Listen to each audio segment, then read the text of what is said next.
Okay everybody, this is Mooneydashcam. Tonight we're in Williamsburg, Brooklyn. We're going to be talking about a Polish butcher shop that was selling cocaine along with the rest of their meats. And also, one of the people that got arrested in the situation was one of the mob cops' nephews, Louis Eppolito's nephew. So let's flip this around and get into it. We're actually starting this video off a little bit on the sidewalk, so let's get off the sidewalk and continue. Oh, of course, now I'm blocking this guy's way. Come on, drive by. You're putting your hazards on too? Okay, so we're not starting off in Williamsburg. We are in Greenpoint right now, heading towards Williamsburg. The address that we're going to is 603 Manhattan Avenue, Brooklyn. Don't forget to follow me on Instagram at mooneydashcam. I post on there pretty much every single day. Whatever crime scene photos I cannot put on YouTube, go on the Instagram, so go check that out. Don't forget to leave suggestions for future videos in the comments. I always appreciate that. Also, hit the notification bell so you guys can see exactly when I post a new video. All right, let's get into this. The name of the place that we're going to is called Sikorski Meat Market. It was a Polish meat market, like I mentioned before. And it all started with a tip to, I guess, some law enforcement agency, I would assume, that they were storing cocaine in this butcher shop. I don't know who gave the tip, but it kicked off a year-long investigation into this place. The feds sent in an informant wearing a wire. They got hundreds of hours of wire conversations. I believe they not only sent the guy in with a wire, but they tapped phones and maybe planted bugs along with that. They're not really confirmed on those last two.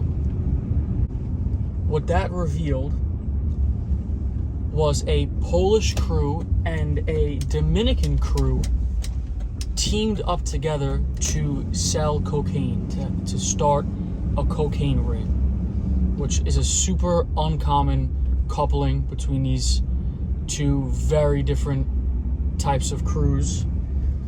From what I understand, the Dominicans had a car service, taxi service, and that was one of the ways that they would deliver drugs to the meat market. And even sometimes they would use a limo to get them there. Then the cocaine would either be sold out of the meat market or sold to other distributors, because the cocaine that they carried was 80% pure, which is very uncommon in New York.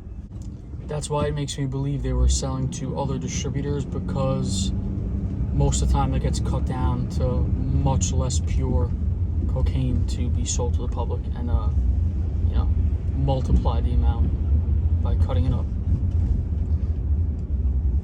One of the butchers involved was 40-year-old, this is a hard name to pronounce, Andrzej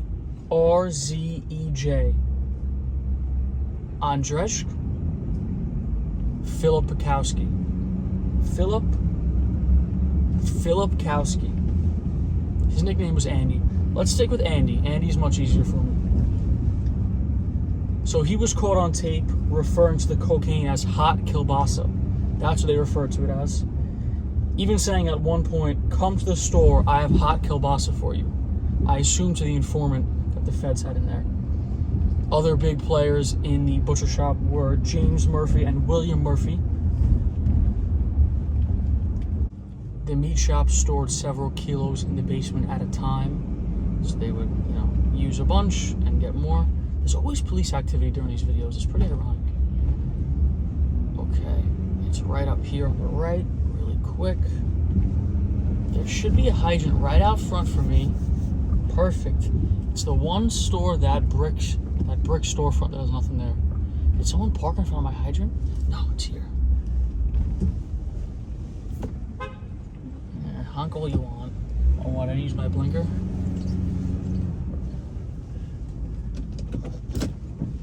You guys have never seen me really parallel park.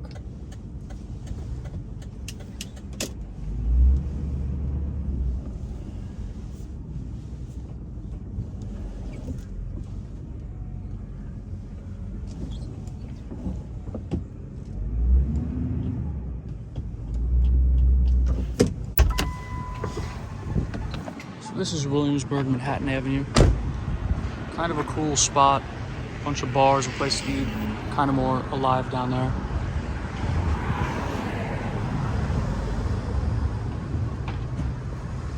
Say hi to the truck and don't forget it. Oh, adjust. We'll get there. All right. Okay, yeah, like look at this little nondescript bar. Kind of cool. But that's not what we're focusing on today. We're going to this closed down, really the only thing in the area that's closed down. This storefront right here. This was Sikorski Meat Market. I'll show you a picture of it when it was still open with the awning and all. So you can imagine on this road, really not too long ago, in 2008, this all went down. The Dominican taxi company pulls up, delivers some cocaine to this spot, and then if you wanted some cocaine, you went in here and you asked for hot kielbasa. Now, is that really how it worked? I'm not sure. That's what I read in some articles, but I don't think it was like direct to public serving cocaine situation like that. I don't really know, of course, but that's just what I assume. Typical New York City. Hello. Let's go across the street real quick. Belvedere. It's a family name.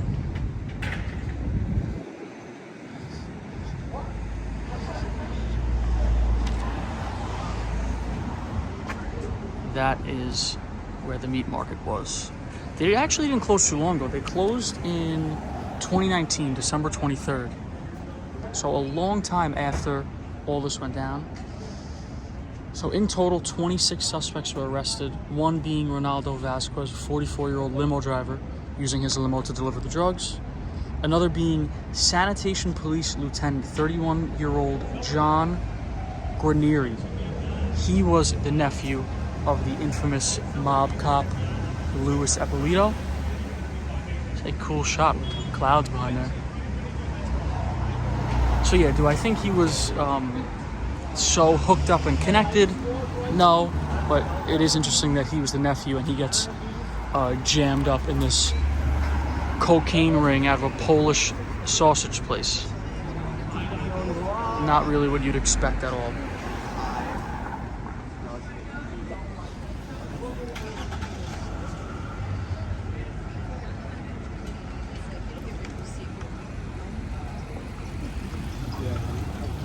One coworker said that she was shocked at the whole situation.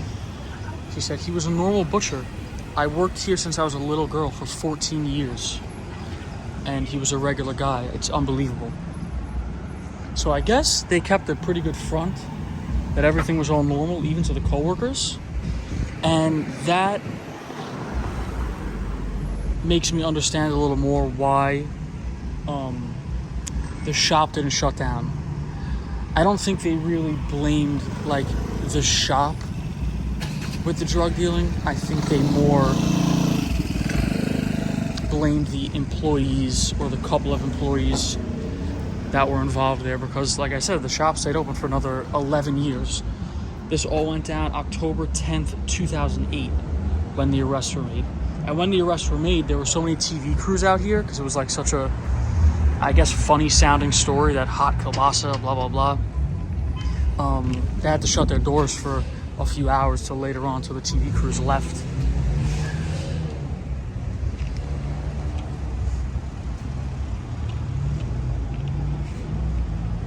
All right, let's get back in the truck over here. We'll finish off the rest of the story. I know this is a short one, but I figured it was a fun one to cover. Had a little bit of mob involvement. And a little bit of I've never really done a video on a Polish crew. I've done on Dominican crews before, never Polish.